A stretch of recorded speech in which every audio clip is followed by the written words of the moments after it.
ఇది కోల్పోతే చాలా నష్టపోతారు. నీ మనసులో కలిగే ఆలోచనలు నీ కుటుంబాన్ని కూడా ప్రభావితం చేస్తాయని తెలుసా? నీ భర్తని, నీ భార్యని, నీ బిడ్డని, నీ పర్యావరణాన్ని, నీ వస్తువుల్ని అన్నిటినీ నీ మనసులో కలిగే ఆలోచనలు ప్రభావితం చేస్తాయని తెలుసా? ఏబు లైఫ్ చదవండి. ఏబు కలిగిన శ్రమలన్నీ ముందు మనసులో అనుకున్నట్ట అయ్యే జరిగినాయి. ఈరోజు అంటున్నాను, నీ మనసులో విశ్వాసాన్ని పొందుపరుచుకో. ఇప్పటిదాకా ఏవేవో జరుగుతాయి, ఏదేదో జరిగిద్దని నమ్మావుగా, దయచేసి అది వదిలేసి అదే మనసులో ఇక నుంచి నాకు దేవుడు ఆశీర్వాదకరమైన ఫలితాలు ఇస్తాడని నమ్ము. దీవెనకరమైన రిజల్ట్ నాకు వస్తుంది అని నమ్ము. శుభప్రదమైన నిరీక్షణ కలిగి దేవుని యందలి విశ్వాసాన్ని బట్టి ఇప్పటిదాకా పడ్డ బాధలకి ముగింపు నా దేవుడు నా ఎడల కార్యాలు చేయబోతున్నాడని నమ్ము. నీ మనస్సుల్లో అలాంటి విశ్వాసాన్ని పొందించాలని దేవుడు నాకు ఇచ్చిన ఆదరణ గీత. కన్నుల జారిన కన్నీళ్ళు తడిపెను దేవుని పాదాలు, ఇప్పటి నుండి నీ కళ్ళు చూచును దేవుని కార్యాలు. కన్నుల జారిన కన్నీళ్ళు తడిపెను దేవుని పాదాలు, ఇప్పటి నుండి నీ కళ్ళు చూచును దేవుని కార్యాలు. ఉందిలే దీవెన, ఎందుక వేదన, పొందిన యాదన.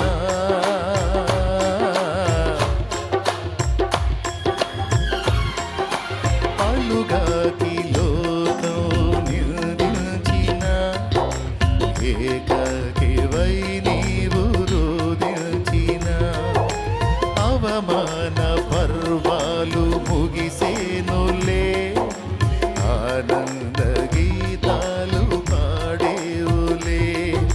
నవ్వినోళ్ళంత నీ ముందు మీరు షాలేం రాజు ఎందుకు ఇలాంటి మాటలు పాటల్లో పెట్టాడు? షాలేమాన్ ఎందుకు ఇలాంటివి రాస్తాడంటే పరిశుద్ధాత్మ ఆదరణకర్త అని రాయబడి ఉంది. ఆదరణకర్త ఏం చేస్తాడు? ఆదరిస్తాడు. పరిశుద్ధాత్మ ప్రేరణలోనే అవన్నీ రాశారు. ఎందుకు? ఈ వ్యతిరేకమైన ఆలోచనలతో నిండిపోయి దుష్ఫలితాలు పొందుతున్న ఆయన బిడ్డల్ని ఆ ఆలోచన కాదురా తల్లి కలిగి ఉండాల్సిందే. ఇంకా పతనం అవుతాను, ఇంకా భ్రష్టుపడతాను, ఇంకా నాశనం అవుతాననే దరిద్రపు ఆలోచనలు కాదమ్మా. ఈ పరిస్థితులన్నీ మారి ఆశీర్వాదకరమైన అనుభవాల్లోకి నేను వెళ్ళబోతున్నానని నువ్వు నీ మనస్సులో అనుకోమ్మా. నీ మనస్సులో విశ్వసించు తమ్ముడు, ఆ ఫలితాలు చూస్తా ఉన్నాయి. ఏవు నెగిటివ్గా అనుకున్నాడు, అయ్యే వచ్చినాయి. యేసయ్య ఏమన్నాడు? నీ నమ్మిక చొప్పున మనసులో కదా నువ్వు అనుకోవాల్సింది. ఏమనుకోవాలి? నా పరిస్థితులను నా తండ్రి మార్చబోతున్నాడు, ఒక ఆశీర్వాదకరమైన అనుభవంలోకి నేను వెళ్ళబోతున్నాను, నా కుటుంబాన్ని కూడా అలా బ్లెస్ చేయబోతున్నాడు, దేవుడు బలమైన కార్యం చేయబోతున్నాడు. అందుకే మాటలతో చేతి మీకు అర్థం కాదని పాటల రూపంలో కూడా మీకు అందించడానికి దేవుడు నా కృపనిచ్చాడు. ఆయన నీకు తోడై ఉన్నాడు. నువ్వు ఎందుకు అట్లా నెగిటివ్గా అనుకుంటావు? నీ పరిస్థితులు మారుతాయి. మారుతుంది నీ జీవితము, వేదన చెందకుమా. మరచిపోడు నిన్ను యేసయ్య, మాటే నమ్ము సుమా. మోసే భారం, నువ్వు చేసే త్యాగం, ఎదురీతలన్నీ ఎదకోతలన్నీ చూసెను నా దైవం, చెయ్యునులే సాయం. ఎదురీతలన్నీ ఎదకోతలన్నీ చూసెను నా దైవం, చెయ్యునులే న్యాయం. మారుతుంది నీ జీవితము, మరచిపోడు నిన్ను. దేవునికి మహిమ. ప్రజల మెప్పో లేదా ప్రజలు ఇష్టపడతారనో కాదు ఈ పాటలు సిద్ధపరిచింది.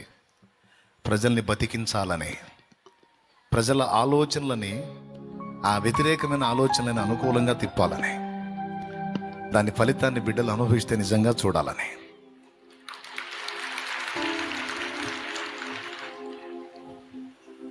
మిమ్మల్ని సేవ్ చేయడానికి ఆ పాటల్ని సిద్ధపరిచింది. అవి విన్నప్పుడు ఒక రకమైన నిరీక్షణ, విశ్వాసం, ధైర్యం. నిజమే కదా, ఎందుకు నేను కృంగిపోవాలి? నా దేవుడు ఉన్నాడు కదా, నా కన్నీళ్ళు ఆయన చూశాడు కదా, నా అవమానాలు ఆయన చూశాడు కదా. చూసిన దేవుడు ఊరుకుంటాడా? నేను పాపినై చెడిపోయినోడిగా, చెడిపోయిన దానిగా ఉన్నప్పుడే నన్ను ప్రేమించి ప్రాణం పెట్టినోడు ఆయన రక్తంలో కడగబడి ఈరోజు ఇంత మంచిగా నేను ఉన్నాను, క్రమంగా ఉన్నాను. ఇప్పుడు వదిలిపెడతాడా నన్ను? ఇప్పుడు న్యాయం చేయడా? ఖచ్చితంగా నా దేవుడు నా పక్షాన కదులుతాడు.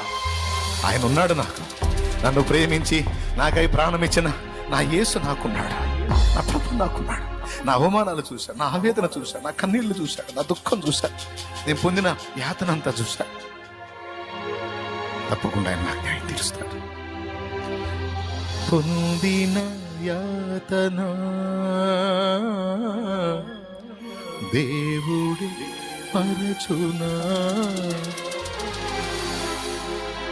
పలుగాకి లోకం నిందించిన ఏకగివై నీవు రుదించిన అవమాన పర్వాలు ముగిసేనులే, ఆనంద గీతాలు పాడేవులే. నవ్వినోళ్ళంత నీ ముందు కలను వంచేరు ఇక ముందు, నవ్వినోళ్ళంత నీ ముందు కలను వంచేరు ఇక ముందు. ఉందిలే దీవెన ఎందుక వేదన, పొందిన యాతన దేవుడి మరచునా, కన్నుల జారిన కన్నీళ్ళు తడిపెను దేవుని పాదాలు.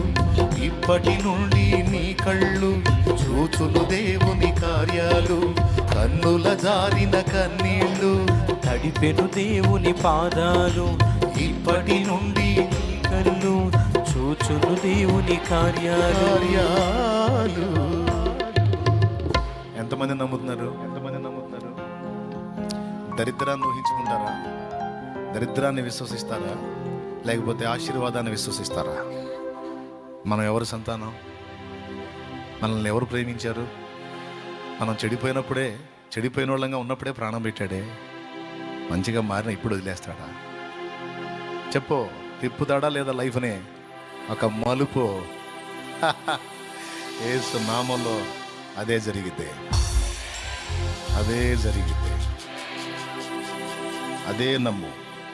నీ మనసులో దిక్కుమాలిన ఆలోచనలు, దరిద్రపు ఆలోచనలు, ఓడిపోయిన ఆలోచనలు, నీరు గారిపోయిన ఆలోచనలు, పనికిమాలిన ఆలోచనలు రాని.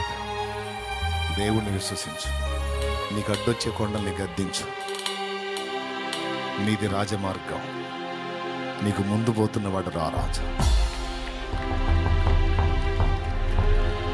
ఎవడెన్ని రకాల ఉచ్చులు బన్నిన, పథకాలు వేసిన, కుట్రలు చేసిన, నా మొండి ధైర్యం, నమ్మకం ఒకటే.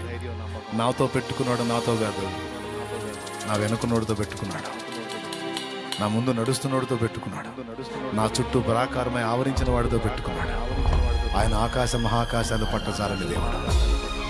ఆయనకు మండిందంటే నాతో పెట్టుకున్నాడు నామరూపాలు లేకుండా నాశనం అవుతాడు. అది నా ధైర్యం, అది నా ధైర్యం, అది నా ధైర్యం. అదే దేవుడు నీకు తోడై ఉన్నాడు. అదే దేవుడు నీకు తోడై ఉన్నాడు. నీ విశ్వాసం చొప్పునే నీకు ఫలితం ఉంటుంది కనుక జాగ్రత్త పడు. నీ మీద జాలి పడతావను? నీ మీద జాలి పడతా ఏమనుకుంటావు చెప్పు? నీ మనసుకు నువ్వే చెప్పు. ఏడిచావు, ఏం బోటు పొడిచావని ఇంత చెడు ఫీల్ అవుతున్నాను? పెద్ద ఏదో లోకానికి ఎవ్వరికి లేని నువ్వే అనుభవిస్తున్నట్టు. ఏందమ్మా నువ్వు అనిపించేదని నువ్వు చెప్పుకోమ్మా. ఎవరికంటే ఎక్కువ అమ్మా నువ్వే. ఏందమ్మా నువ్వు చేసిందని చెప్పుకో, అప్పుడు సూపర్గా ఉంటుంది. అట్లా కాకుండా నేను పడుతున్న బాధ ఎవరూ పడట్లేదు, ఇది నేనే పడతాను, అనుభవిస్తున్నా అన్నావు అనుకో, అందలాడి దెబ్బతింటావు. నీ మీద నువ్వు జాలి పడదా? ఎదుటి వాళ్ళ మీద పడు. నిన్ను నువ్వు తృణీకరించుకో, బతికిపోతా. ఏం చెప్తావు? నిన్ను నేను ఏం పడుతున్నా, నేనేం వస్తున్నా? పరిచర్య చేస్తూ కూడా నేను అదే అనుకుంటాను. కాబట్టి ఇవన్నీ మీకు ఉపయోగపడితేనే అందించాను ఈరోజు. వాక్యానుసారంగా చూపించి మీ మనసును సిద్ధపరచుకోండి. మోహాన్ని మనసులో రానియొద్దు. అవిశ్వాసాన్ని మనసులో